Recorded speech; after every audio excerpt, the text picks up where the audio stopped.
Our headline for this episode, Oi Canada, is cute, but it also sums up how I've been feeling since October 7th. I'm not sure that I feel comfortable or welcome anymore in this country where my great-grandparents fled to from their shtetls in Russia to escape Tsarist pogroms against Jews 4 generations ago, just before the turn of the 20th century. For my family, Canada was always the land of opportunity. My grandmother became a lawyer. My grandfather was Ontario's first Jewish Superior Court judge. 9 people in my family put on a uniform and fought in the military for Canada during the Second World War against Hitler, and despite the none-is-too-many wartime-era antisemitism, where the Canadian government didn't allow Jews into the country, since the 1950s, Canada's produced a half-dozen Jewish Nobel Prize winners, the first Jewish Supreme Court of Canada Chief Justice, Jewish politicians, the inventor of the white Stetson hat, and of Ozempic, the transformational diabetes and weight loss drug, internationally acclaimed hoteliers and real estate developers and clothing designers and diplomats and athletes and rappers too.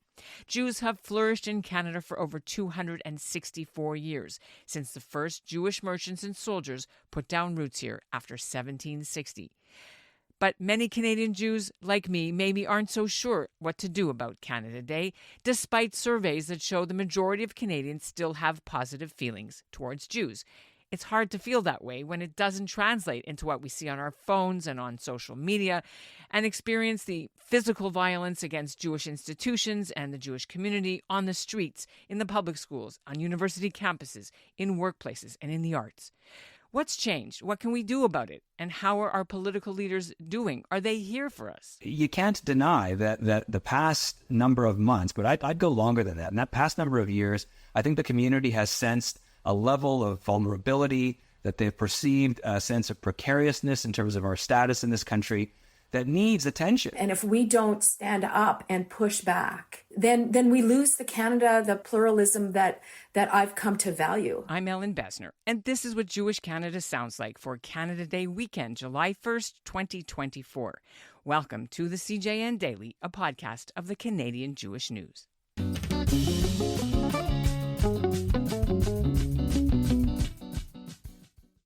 Joining me now are David Weinfeld. He's a Canadian Jewish history professor teaching at Rowan University. He penned the last essay in a 2021 book about Jewish life in Canada called No Better Country, with a question mark. He's in Philadelphia.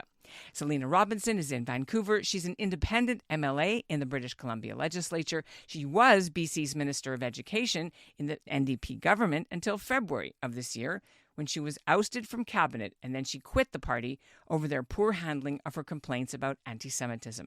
From Ottawa, Artur Wilczynski, he was Canada's ambassador to Norway, had a 30-year career as a senior civil servant, and he founded the Jewish Public Servants Network to lobby for more recognition of Jewish government workers' needs. And just last week, the University of Ottawa appointed him as its new anti-Semitism advisor. And from Montreal, Rabbi Lisa Grushcow. She's spiritual leader of Temple Emanu-El-Beth Sholom. She's a Rhodes Scholar. She has her PhD from Oxford University, and she has spent years doing interfaith work. Welcome all to the CJN Daily. Thank you for having me. Thank you. Thank you.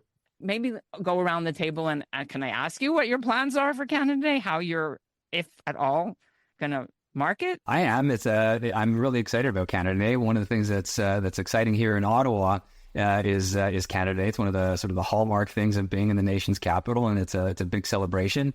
This year, it's the 100th anniversary of the Royal Canadian Air Force, and they're having some major flybys. So I think half the city's going to be outside with their necks craned at the sky, looking at the various jets and historic aircraft. So I'm going to be celebrating, as I do every year. For me, it's an important day. Here in Vancouver, certainly in Coquitlam, the community that I've represented for 11 years, I'm going to be celebrating Canada Day and using this as my last event to say goodbye to all those who've elected me over like 5 elections, 2 in civic politics and 3 provincially. And so this is sort of the last really big community event, and I'm looking forward to it. I still believe in Canada. I still celebrate, and I plan to just say goodbye to folks. I'm a congregational rabbi, and it's a summer-long weekend. So that means I'm celebrating Canada Day by officiating a wedding Sunday and officiating a wedding on Monday. Life goes on, and we have simchas to celebrate, and that's a really good thing.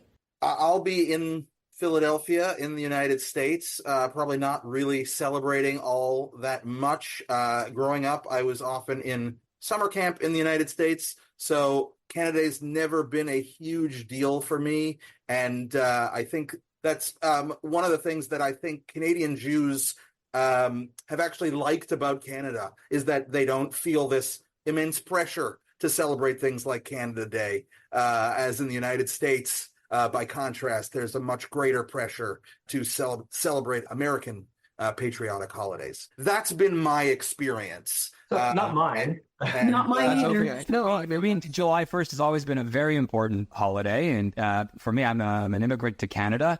I feel a huge attachment to this country, and celebrating on July 1st was always very important for me. When I was ambassador to Norway, we had hundreds of people that would come to the official residence to celebrate Canada Day. It was an opportunity for folks outside of the country to talk about their shared experiences and their shared identity. I think that at various times in my life, it has had more poignant kind of meaning. This is probably one of those times where I think that we're living through a particularly challenging time as Canadians, but I don't think that's unique to us either. So I think that celebrating our democracy and celebrating our political family is important to me, perhaps now more than in a long time. And if I could just jump in, I think there's a distinction between East Coast, having lived in Montreal up until I was 14, and then moving out west. There's a very different feel for Canada Day and Thanksgiving here on the West Coast. And certainly even the Jewish experience is very different. Smaller population of Jews, but also we live differently here than Montreal and Toronto. And so there's more, I'll say, connection, greater connection to the secular part of Canadian life. I would also bring into the discussion that I think a lot of us have started thinking about Canada Day differently in the past number of years in terms of truth and reconciliation and amplifying Indigenous voices and those stories being different and important stories. And so I think that at least for me and for us, is part of the conversation as well, right? None of which, of course, means that we let go of the things that we love and value and bring us together. But certainly I think, as with many things, we think about things with some more complexity, some more nuance than maybe we would have when we were growing up. Well, on that point, the shift in how Canada Day is perceived post Truth and Reconciliation Commission, and how for the Indigenous Canadians, it wasn't their joy, it was their tragedy. And so in that vein, I'm going to segue to what I'm thinking will happen this Canada Day, or may happen, is that there will be no Canada Day without protests from pro-Palestinian groups saying, how can you celebrate Canada when there is a genocide, or babies are being killed, or things that we've all seen. A lot of Jewish people have been living through, as you said, a very difficult year in Canada post-October 7th. Does Canada Day feel differently for you as a Jewish Canadian? And if so, give me the reasons why you feel that way. Let's start, of course, with you, Selina, because you were in the news for being dropped from cabinet and having a struggle against antisemitism in your province. For me, this Canada Day, just like we've had an awakening around Canada Day in relation to Indigenous people, I think there's another shift happening for me personally, but also I think for other Jews around what does it mean to be Canadian? What does it mean to be Jewish Canadian in this moment, right here, right now? And I think there's, for me, anyway, I have some mixed feelings. I was just reading today, in fact, about the number of people who are moving to Israel, the number of Canadian Jews who are choosing to move to Israel because they frankly don't feel safe here in Canada. That's not my experience. I feel incredibly safe here, but I recognize that we have an obligation to make sure that it's the kind of Canada that we want and that we need. And I still think ultimately it is, and that we have an obligation to make sure that the pluralism that we celebrate continues for the next generations. And if good people leave, if good people don't stay and invest in making sure that happens, then all is lost. So I really believe that we need people to recommit to making sure that the current climate, the hate that we're experiencing, gets addressed, because I think Canada's worth saving. Here in Coquitlam, which is in the suburbs of Vancouver, when my kids started elementary school, there were very few sort of minority folks in their classes. And by the time they finished grade 12, it was everything. People from everywhere, from Iran, from China, from Japan, from Taiwan. And I think that made it a very rich experience for my children. And I really think that that's worth celebrating and worth hanging on to and worth fighting for. Hang on, you said you feel safe, but we need to remind our listeners that you had death threats. Maybe the threat is over now, but it was a thing. It was a thing. I'm also an elected official, and I do think, and that's a whole other conversation, Ellen. But as a Jewish person, as a person who has no perceived power at this point, because I am out of cabinet, I'm out of my caucus, I quit my caucus because of anti-Semitism. I'm not experiencing threats. I'm actually experiencing tremendous love in my community, and people think what happened to me was terrible.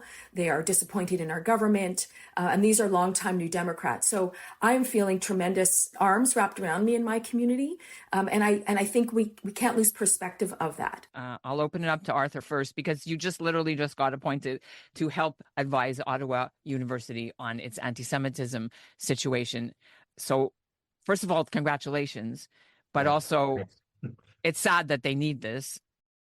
So I was approached by the university to take on this role because the leadership of the university, specifically the president, Jacques Fénot, had heard from members of the community, had heard from faculty, from students that there was a real challenge with anti-Semitism on campus and in the broader community.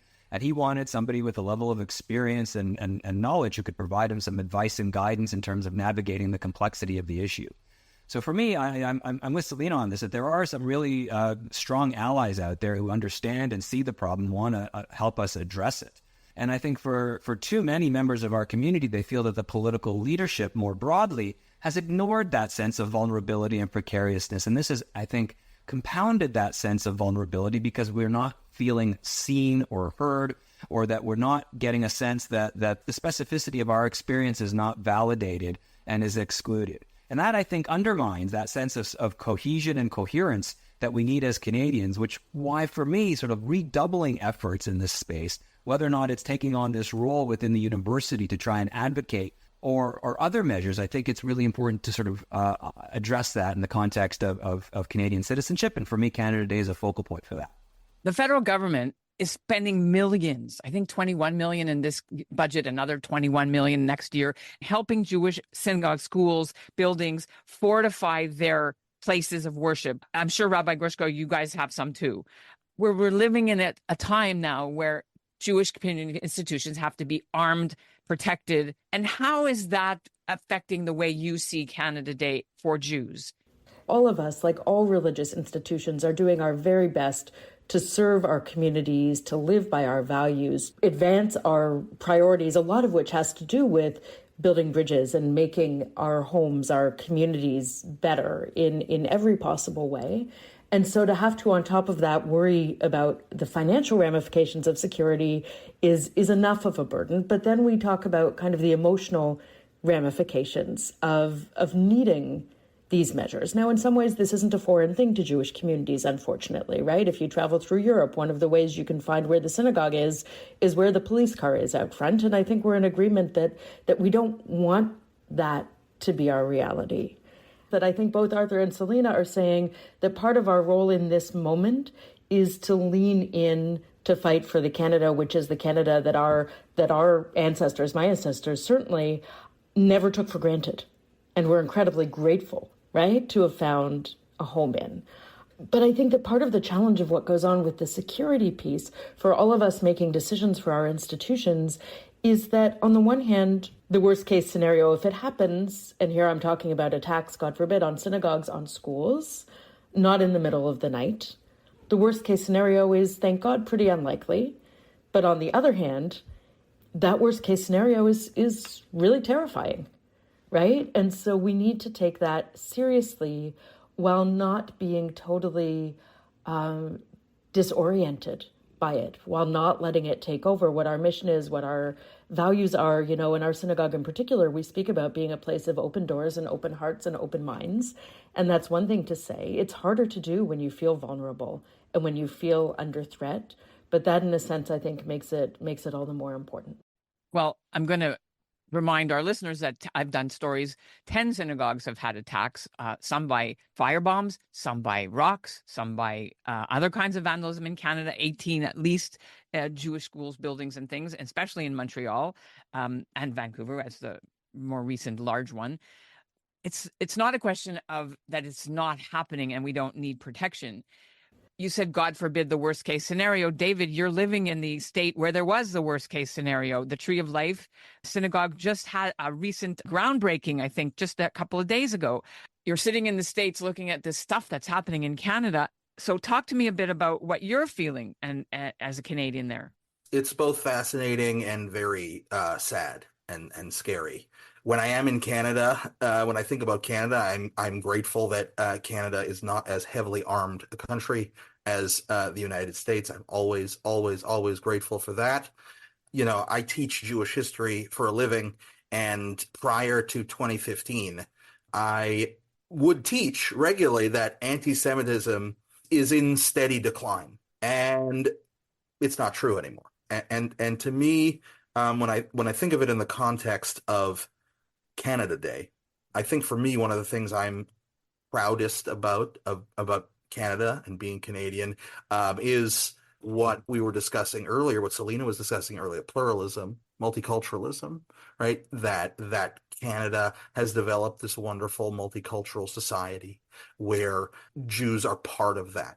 What to me is sort of interesting, again, looking at this historically, is that, you know, when Canadians faced anti-Semitism in the past, and really this is the case for the diaspora broadly, not just Canada, the anti-Semitism was very often coming from the government in power, from the elite, from the authorities. And that was something that, you know, Jews everywhere, including in Canada, had to deal with and had to combat. And over time in Canada, you know, made tremendous strides, and the country itself made tremendous strides. And part of Truth and Reconciliation is the country making strides to have a stronger multicultural framework and dynamic.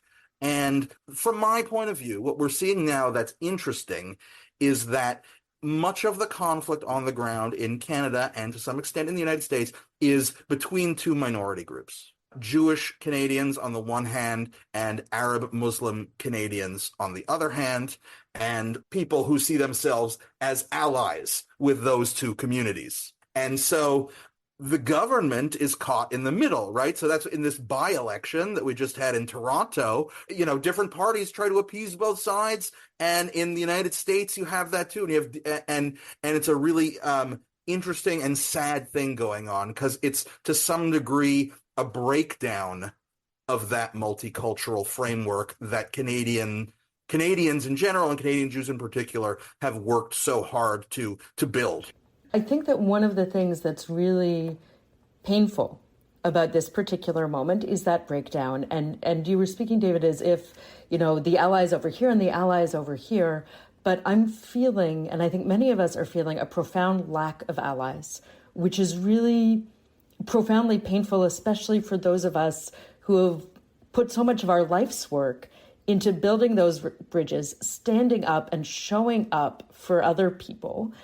And we're not seeing that. When there were attacks on mosques, many of us were part of circles of peace around mosques. We're not seeing that, right, around synagogues right now. And I want to share a message I got from one of my congregants who works at a university, very much part of kind of the progressive community, lives in many different worlds, like, as Selina said, many of us tried to do. And she heard from a friend when she invited that friend to an anniversary party. The response was, "Thank you for the invitation. I'm not coming. It pains me deeply that you are part of a synagogue that promotes Israel and its genocidal actions against Palestinians." And when that's the rhetoric, and when that's the environment, nobody is going to be standing in a ring of peace around a synagogue. And that, to me, is deeply problematic. I agree that for the most part, we are still in a very, very fortunate moment in Jewish history in the sense that we can count on the police to protect us. For the most part, we can count on the government to protect us. But we don't have our neighbors showing up for us in the ways that I think we would hope. And some of that, by the way, is a question of whether we're giving those opportunities, because I really do think that most people do know and want to do the right thing and don't always know how to do it. So that's the first piece. And I think sometimes as a community, we're feeling so raw right now that we're turning inward because it's too much effort, especially in this moment, and too painful to turn outward for fear of rejection. But the other piece is I do think that we need more leadership. And here I want to be clear, our representatives in terms of the city that we are in Westmount, I would say not Montreal, in terms of our provincial representative, in terms of our federal representative, have shown up, have been supportive, have done the things that we would want them to do. But I think when we look on the national level, we just see this total absence of empathy. Sometimes the right things are said, sometimes they're not. Sometimes, someone thinks they're saying the right thing, but they're really not getting it.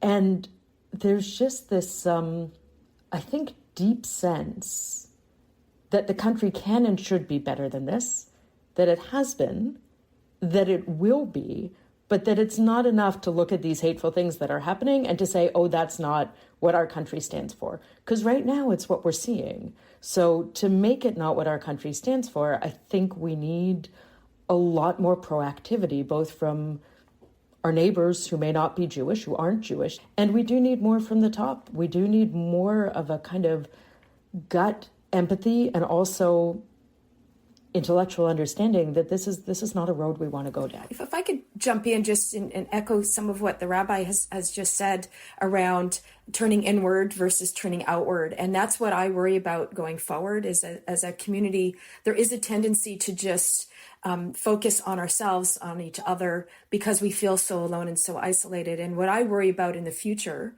is that we do that, but then we lose the space to make a difference, to educate people. I worry, for example, a lot of parents are talking about not keeping their kids in public schools, right? The BCTF is very problematic here in British Columbia. We're doing some work to really push them. But if parents pull their children out of public schools, and I'm a huge believer in public schools, then there could be a whole generation of children who grow up never meeting a Jewish person. And I think that's bad for the future. I think that doesn't bode well. I get we need to keep our children safe. But I also think, as the rabbi said, if there's a lack of moral clarity from our leaders around what is happening, because this is not Canadian, right? It is not Canadian, especially coming from the progressive people I think that most Canadians are. And I come from New Democrats, which are like the progressive group. That to me is very alarming. The fact that hate is coming from progressive circles. And I think we need to push back. And that's what I want people to take the message that now's not the time to pull back. Now's the time to lean in, I think, as the rabbi said, and as Arthur's suggested, I'm not ready to give up. And neither am I. I think it's really, really important that we lean in and we address the specificity of what I call erasive anti-Semitism. And that's a formulation of the exclusion that is particular, I think, to those who have traditionally been in progressive circles. The effect that it has is to push us out of spaces where we belong. And, I don't want to turn inwards, and I'm not. I'm actually still very much out there and pushing on these issues. But I understand the inclination because everybody wants to feel safe. And I think that Canada Day, to come back to the theme, is important for us to reclaim those spaces, to get our elbows up in a uniquely Canadian way, to say we're here, we're part of this fabric, we believe in this country, we want to be treated fairly as we expect everybody to be treated fairly, but we need you to listen to us in terms of our lived experience, because if you don't, you are betraying the values you yourself espouse as a Canadian, that this is a multicultural society, that this is an inclusive society. Well, let's live that way. And I think Canada Day is a particularly important day to echo those sentiments. The mayors of cities don't come to Jewish events, but they go to Muslim events because they say coming to a Jewish event is too divisive. This is Olivia Chow. And in Calgary, the mayor didn't come to the menorah lighting ceremony in November because it was too divisive. Moncton, they decided to not allow the menorah lighting because they wanted to be secular. No, because they're chicken shits. No, Ellen, because they're chicken shits. I think our leaders are afraid. And that's what, to me, is so disappointing, is they are afraid to lead. My premier, who said he had my back, and then didn't. I don't believe that my premier is an anti-Semite. I mean, I know him well enough to know that. But he was afraid. And he was afraid, and really, from my perspective, it's about vote pandering. It's about, I don't want to deal with the noise, because when there's noise, it takes us off of our political message, which is around affordability and housing. It's not that it's divisive. It's just I don't want to deal with it because it's messy and it's ugly. But it's real for the Jews. But it takes government off their message. And government, having been part of a cabinet and part of a government, you're very focused on the work that you set out to do. And I don't blame those governments. But right now, there is a crisis for the Jewish community. That, to me, is much more frightening for democracy, because if you pander to various groups, then you lose your way. If you're not following your principles and your values, then you're not governing. You're not governing for everybody. And that's what I think our governments are missing the boat. They are not governing for everybody. As you mentioned, David, the St. Paul by-election where the Conservatives won, there is a massive effort by the Conservatives to do the moral right thing and to clean up the Jewish vote. And I know so many people that are waiting for Pierre Poilievre to be elected because of their high ground on Israel, their stand for the Jewish people in Canada. We haven't seen this support for Israel since Harper. But, I mean, a lot of people are still afraid of what the Conservative Party brings, besides all that one issue vote, right? I think Arthur and I are both chomping at the bit on this as members both of the Jewish community and the LGBTQ plus community. Many of us have many identities and many commitments. So, of course, as a Jewish voter, I want to do a vote that's going to make my kids safe in their schools. But I also don't want to have my rights undermined as a same-sex parent family. And on top of that, I'm a progressive Zionist, right? So I care deeply about Israel. And before October 7th, I was one of those Jews who were out there protesting the Netanyahu government and the judicial reforms, right? So it's more complicated than that. I don't think any of us want to be single-issue voters because we're not single-issue people. And so, yes, there's this shift that we're talking about as if it's a fait accompli, and part of living in a democracy is you live under the government and you do the work you can do, whether your person wins or not, right? But what I think is tough is, first of all, the fractures within communities and the polarization within communities and between generations, which we're navigating now. I think in Canada we felt kind of thankfully free of some of that really extreme polarization that I certainly see in synagogues in the States. But that this really, I want to recognize that this feels existential on more than one level for many of us. But I don't think any of us wants to be reduced to a single issue. I think this also speaks to the notion that progressives will often talk about intersectionality, right? We have to consider intersectionality. What I find frustrating is that that's not being considered for us, right? So I'm the mom of a gay man, and I see his angst around his communities, right? That we all belong to many communities. And so his angst right now is not fitting anywhere. And I have no idea how I'm going to vote federally, because what that means for my family to have a conservative government, and what I hear coming out of those circles doesn't meet my needs as a multi-communitied, multi-identitied person.